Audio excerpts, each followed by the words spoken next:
So in our first Spada video, we had a look and fired the bike up, gave it a quick once over, and decided to replace a fuel line and a vacuum line.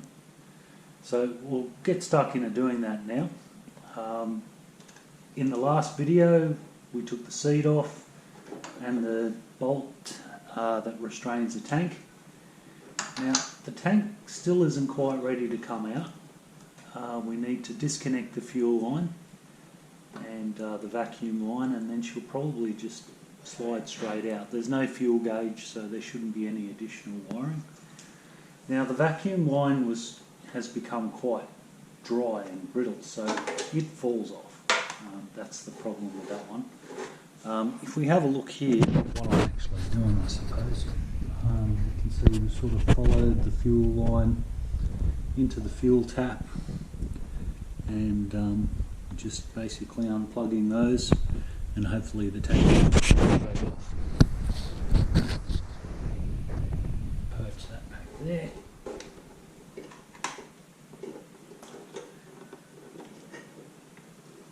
Oh, okay.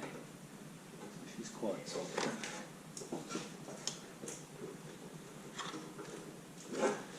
Alright, we might have to use some tools.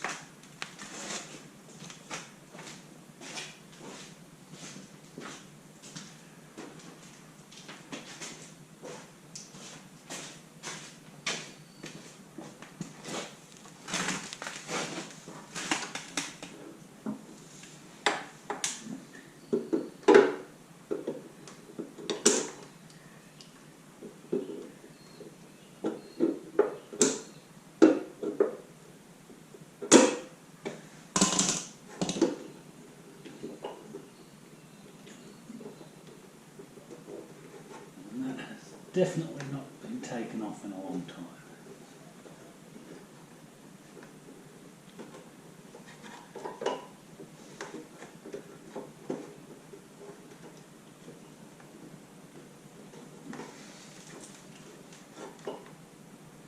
And we can go to plan B. If you ever find something difficult, often there's two ways to do it.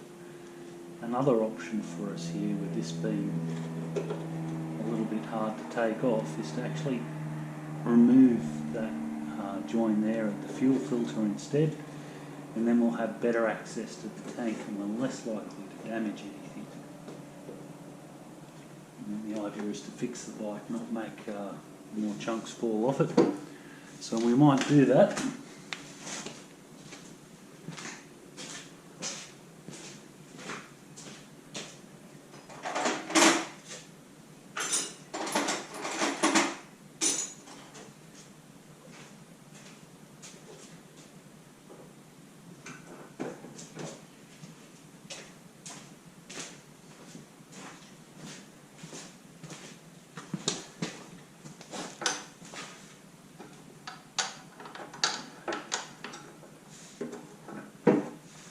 Now this little gem actually goes in the rubber mount from underneath on the tank there. I'll just sort of see that came away easily. Thought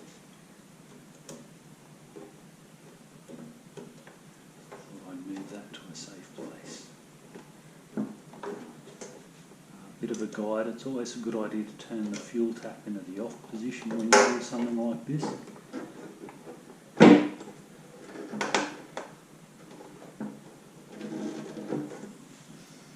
understand, doesn't want to play, does it? Alright, there we go, we pulled it off at the T-piece instead. That's good enough for me.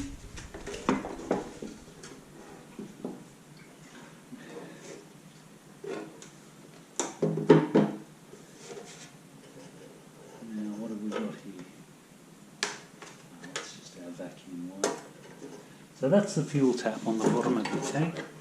Let's bring that in, and also into the light so you can see it.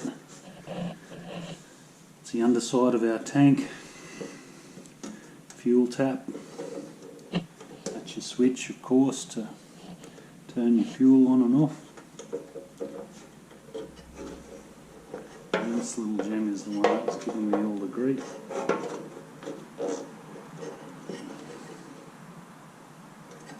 It's turning, but it doesn't want to come off. That's a better angle on that.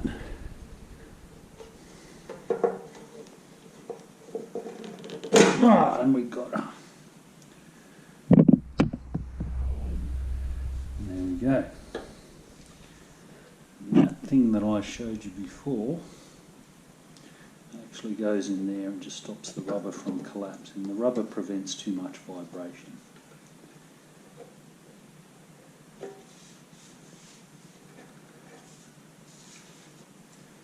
So we'll put this in a safe place.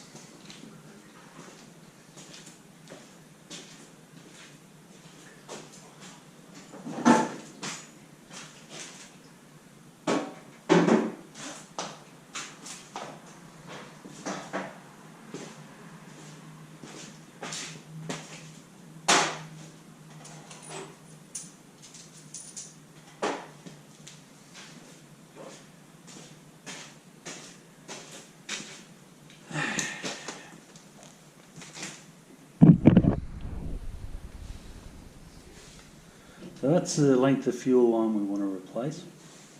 Now I'm just going to take that to a parts store. Super Cheap Auto, Autobarn, Repco, they're all good. If they don't have it, they'll tell you where you will be able to find it. And that's basically, we're going to get a metre of that if it's available. The critical part of the fuel line is the internal diameter, the size of the hole, rather than the actual thickness of the pipe. But it must be fuel line. It can't just be anything. So let's have a little bit of a look in here.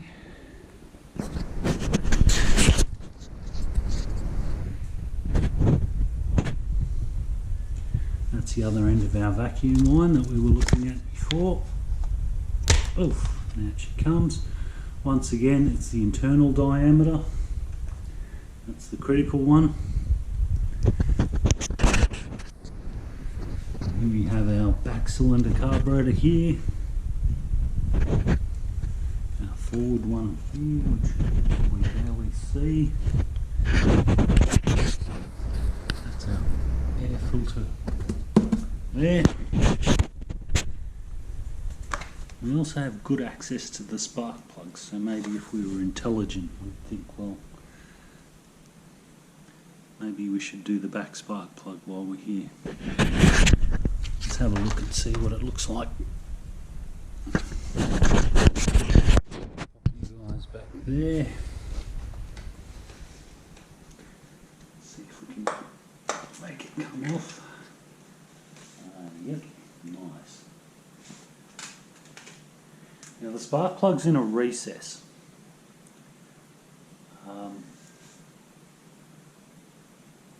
Looking at the front cylinder as well as the back, they're all the same shape. You've got that, the plug sitting in basically in a hole inside the head.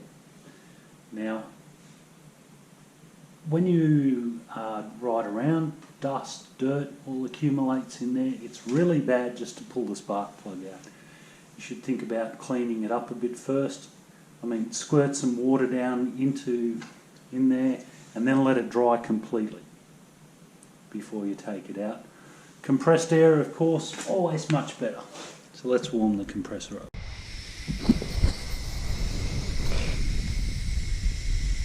So there's our spark plug sitting in its recess there. What we want to do,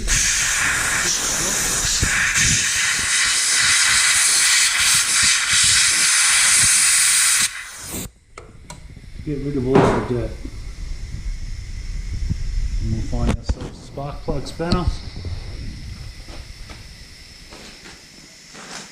And we'll take it off. Okay.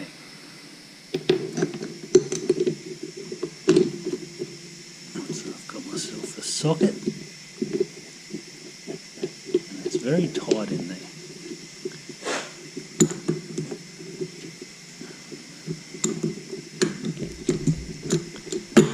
Yep.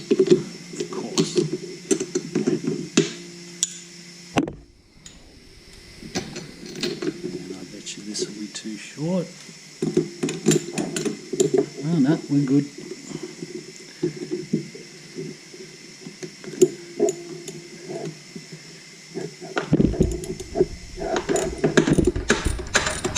Okay, so that's got that loose. Put the extension bar back on it, and that's just giving me something to grab onto, really.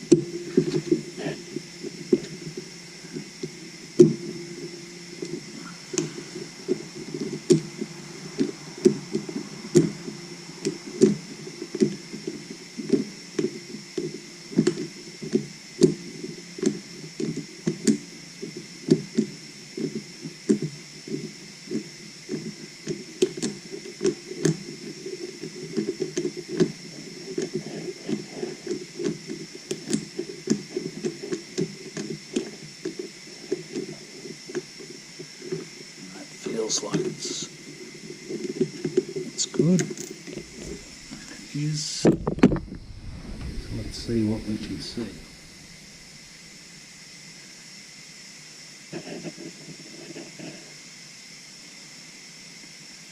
Right, it's very black. The gap is preposterously wide. Crazy wide. I'm guessing this guy is worn out. The black, well, if you idle a bike for a long time, run it on choke like I was doing, yeah, it's not so bad.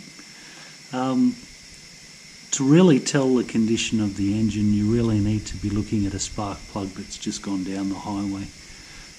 You should see the centre insulator should be nice and white. Whereas all of this guy is basically black anywhere that was exposed to the flame front. The bike doesn't blow smoke. It does make a bit of noise when it's cold. That is not too concerning to me, to be honest. It does have about 70,000 on it. I'm not sure exactly. I suppose I could stand up and look at the speedometer, but I'm just too lazy. But I know it's around 70, 72, 75. So it's not a new motor, but shouldn't be worn out. If it was well maintained, if the oil was changed at the correct intervals, there's plenty of life left in it. Doing the valve clearances on an unknown motor, that doesn't hurt, but that's something for another day. We're going to focus on getting ourselves some fuel line. I reckon some new spark plugs would probably do this motor some good as well, and we'll go from there. So we've had a bit of an intermission, which you guys won't perceive because it's a video and it just runs on basically. I run out and I bought myself some fuel hose. Now it has to be fuel hose. If it's anything else, it may not handle the petrol running through it, and it may leak quite quickly. We definitely, I mean, I was, shit, fuck. So you guys haven't seen it, but we've had an intermission while I ran out and I went and bought some fuel hose. Now it has to be fuel hose because if it is anything else, it may not handle the petrol running through it. It might eat its way through it or something like that. So it's definitely marked as fuel hose, you can see there. So all we're going to do is use the original hose as a template to get our length. Cut it with a nice sharp pair of scissors. We'll just make that maybe 1 centimetre longer.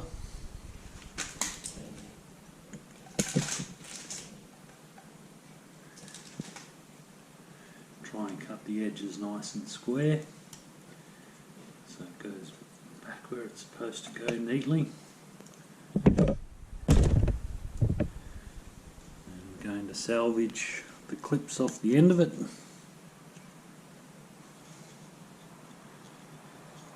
If they'll come off. And if they fit.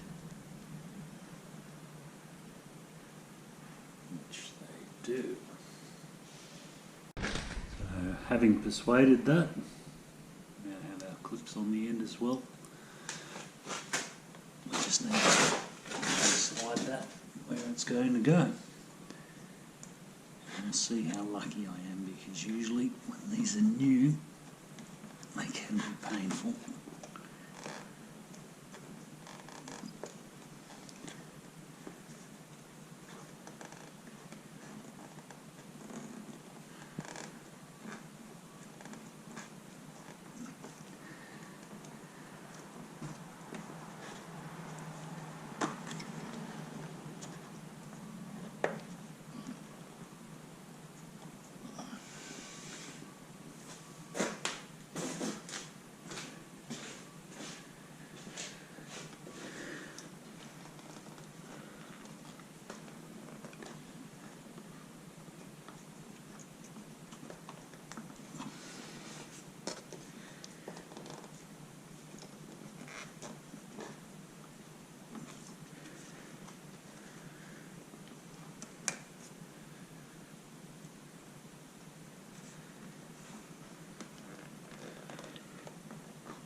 Sometimes it helps to push the clip back.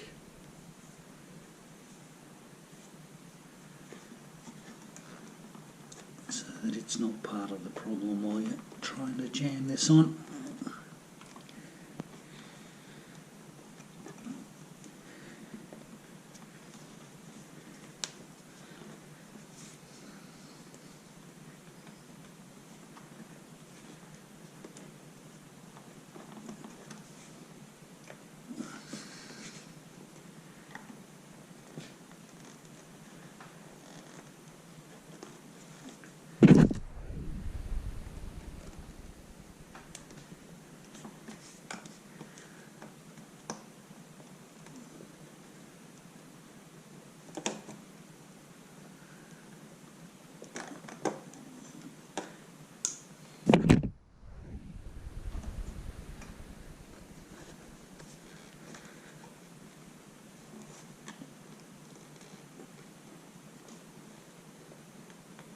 Right, I certainly don't feel that's going to leak anytime soon.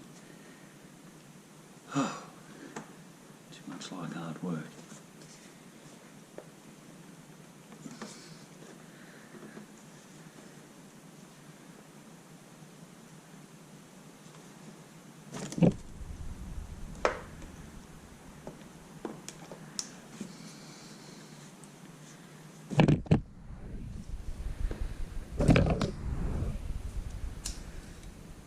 Jam the clip over.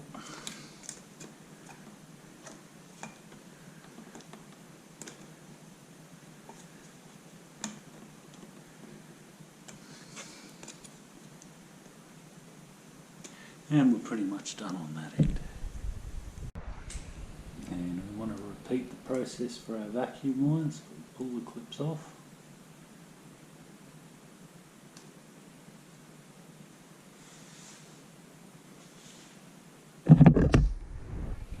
Replacement vacuum line. When I bought that, I did tell them it was a vacuum line.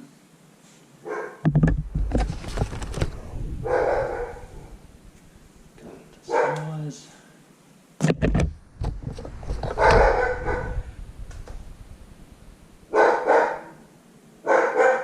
Tell the dog to shut up. Lexa! Shut up!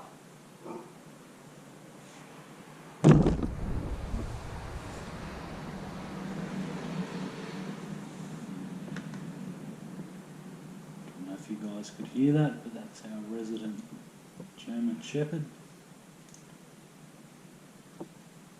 Lawsuits from Australia courts pending.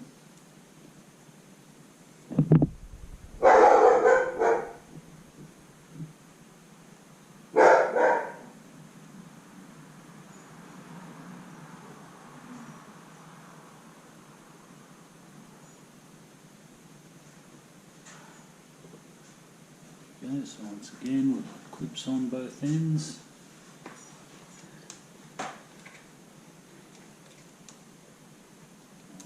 Just need to refit that.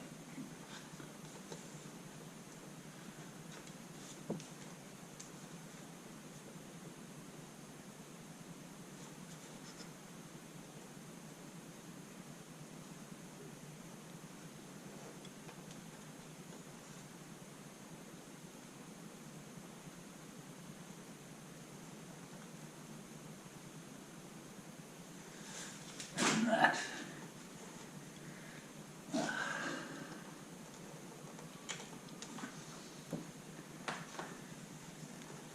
And that should end our problems with that poor vacuum signal to the fuel tap and our fuel leak.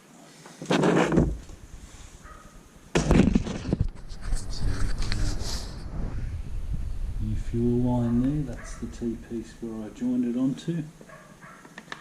Vacuum line there. Coming out from the inlet manifold on number 2 cylinder.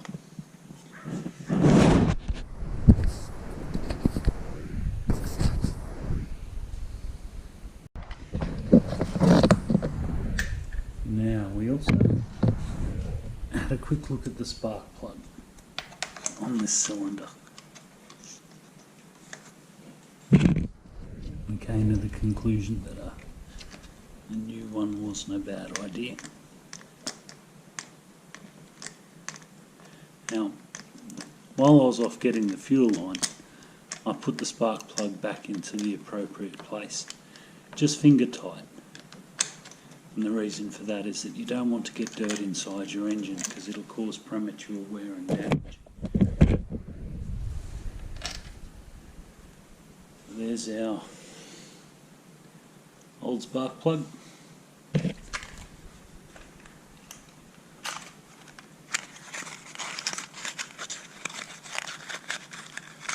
There's our nice new one. Now the spark plug gap. That's our now second-hand spark plug. Our spark plug gap should be 0.8 to 0.9 of a millimetre. So I'm using these two gauges, a go, no-go gauge. That one there is 0.81. This one here is 0.88. So that's nice and in the middle of the range there, sort of. So that gap is tight.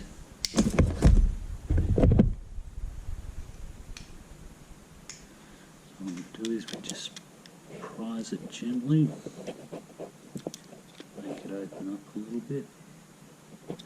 Not very far, we're talking a fraction of a millimetre. Alright, so that clears. That one clears. Goes in, the thin one, but the thick one doesn't. So that's inspected. Go across to our old spark plug.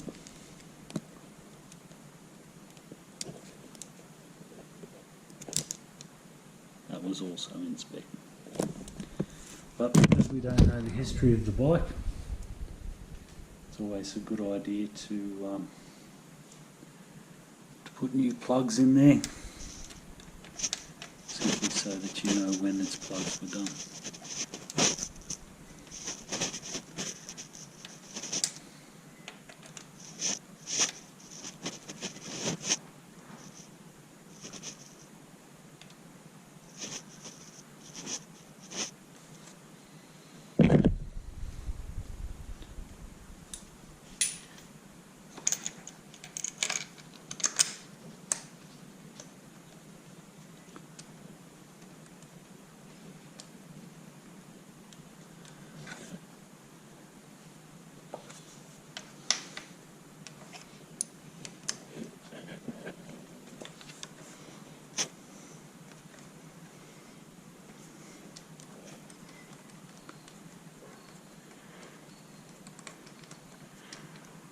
Just tightening that up.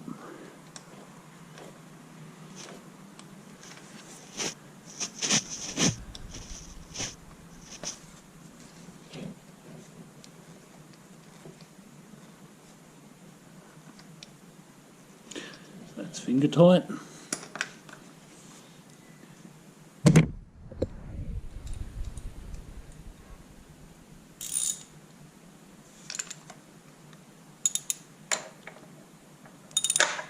I'm going to turn this one a quarter of a turn.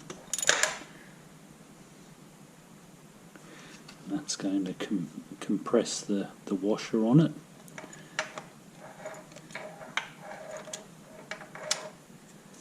I'm going to back it off.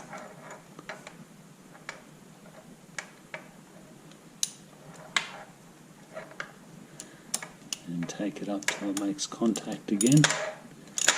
And we're going to turn it an eighth of a turn.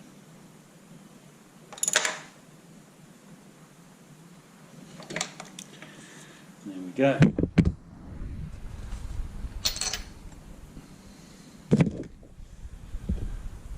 So we have one new spark plug, two new lines, two new hoses, one new fuel line, one new vacuum line.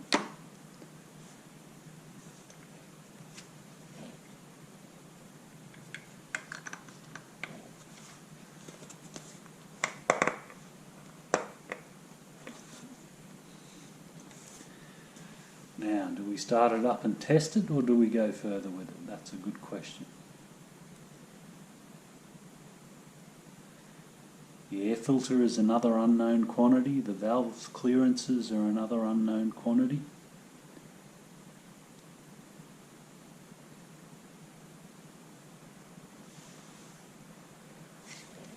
Never hurts to check the valve clearances. This engine is actually a little bit noisy when it's cold, and that often is just a simple case of adjusting the valve clearances.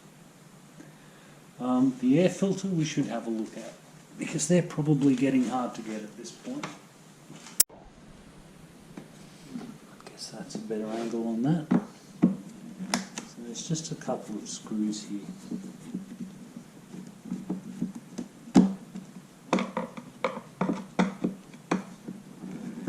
You can take off to access the airbox.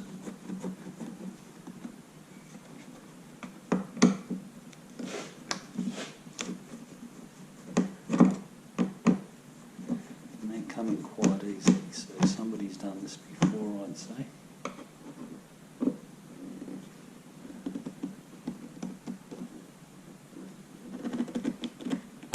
Oh, except for that one. That one made a liar out of me.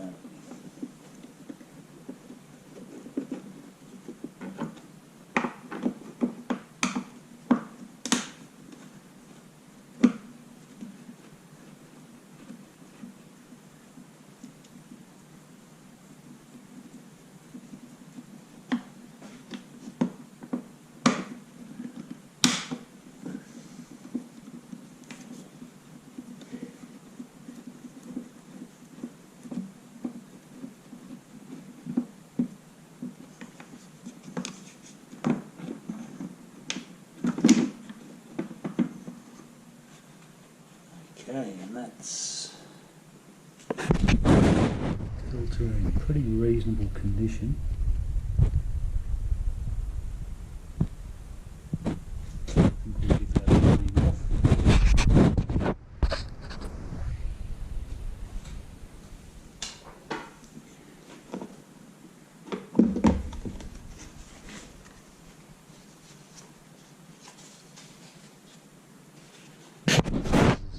This is obviously a filter that's been around, but it's far from unusable. That's the top of the box. I'm not seeing anything too frightening in there, that's for sure. Now when you blow an air filter off with compressed air, don't point 120 pounds of air at it, because it'll rip it to shreds. It's only paper. if you're too lazy like me to set your regulator at a lower pressure, keep the end of the air gun right away from it.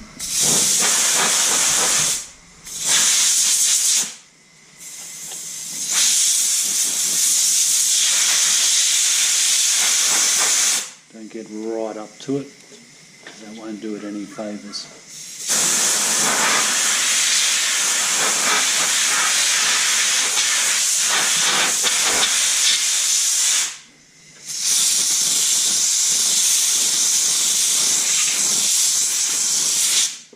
And that was surprisingly clean. Now, I do know that this bike was well cared for. As I say, it was dropped a couple of times, but other than that, the owners had a fair idea of how to maintain a motorcycle, and that sort of shows, because this filter's quite acceptable, quite usable. So we'll throw that back in. Back into the airbox that goes.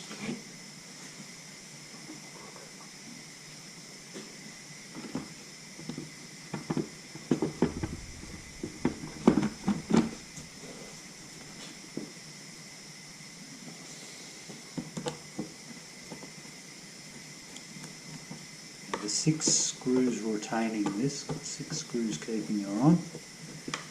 Now I'm starting each one just a little bit.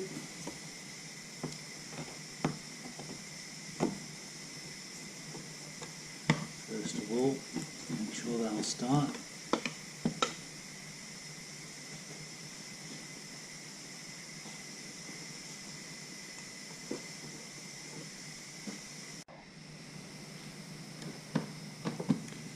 Once we're certain they're all going to start, tighten them down. Generally, sort of working in diagonals, so that the pressure that holds this thing down is reasonably uniform, that it's pulling it down square. I'm not tightening them all the way up, I'm just getting them to the point where they become hard.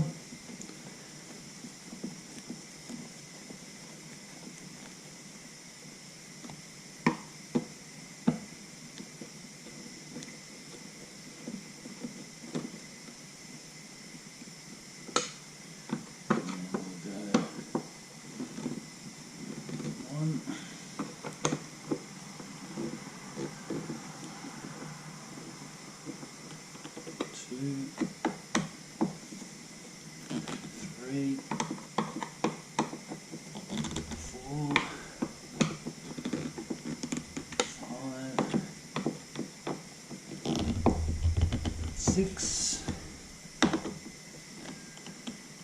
and then on the last pass, just making sure that they're tightened up. These guys don't have to be incredibly tight, they just have to be tight enough not to come off.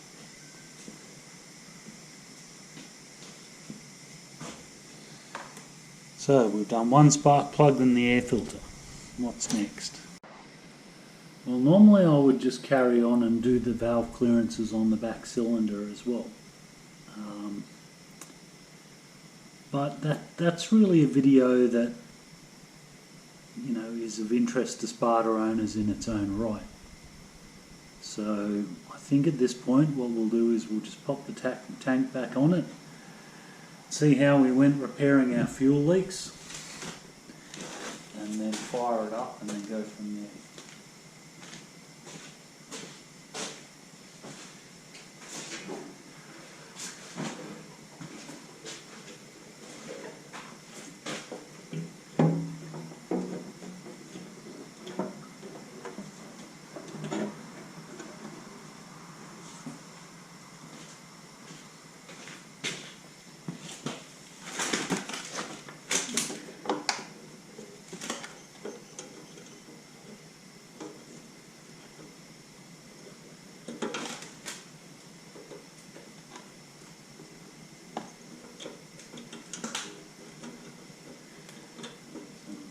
reconnecting the vacuum hose that was giving us so much troubles.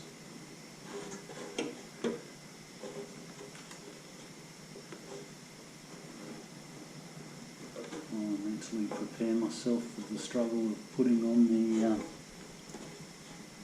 fuel hose.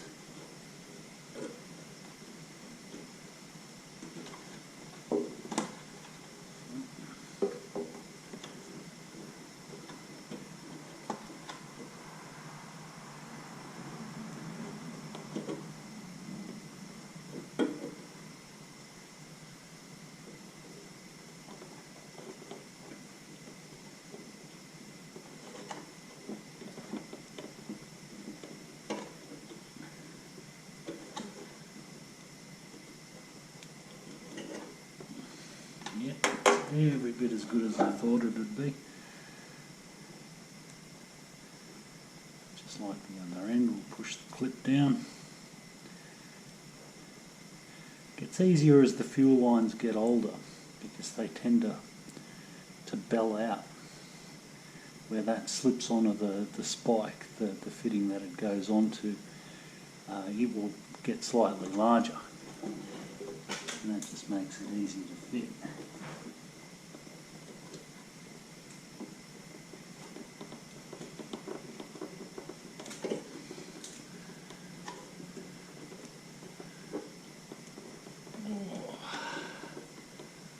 That was a squeeze, but that's on there.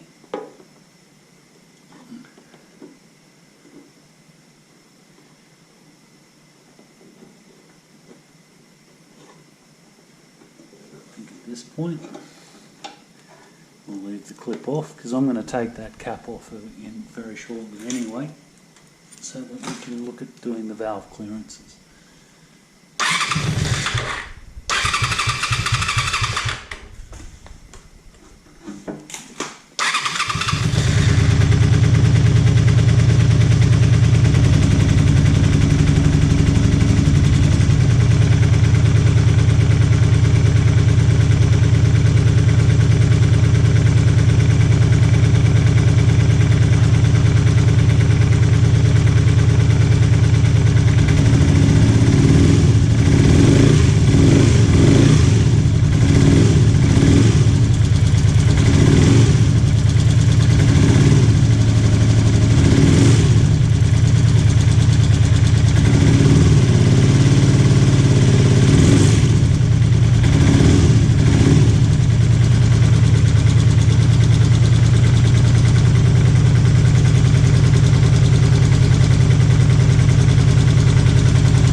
Whatever else we've got, we don't have fuel leaks.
valve clearances.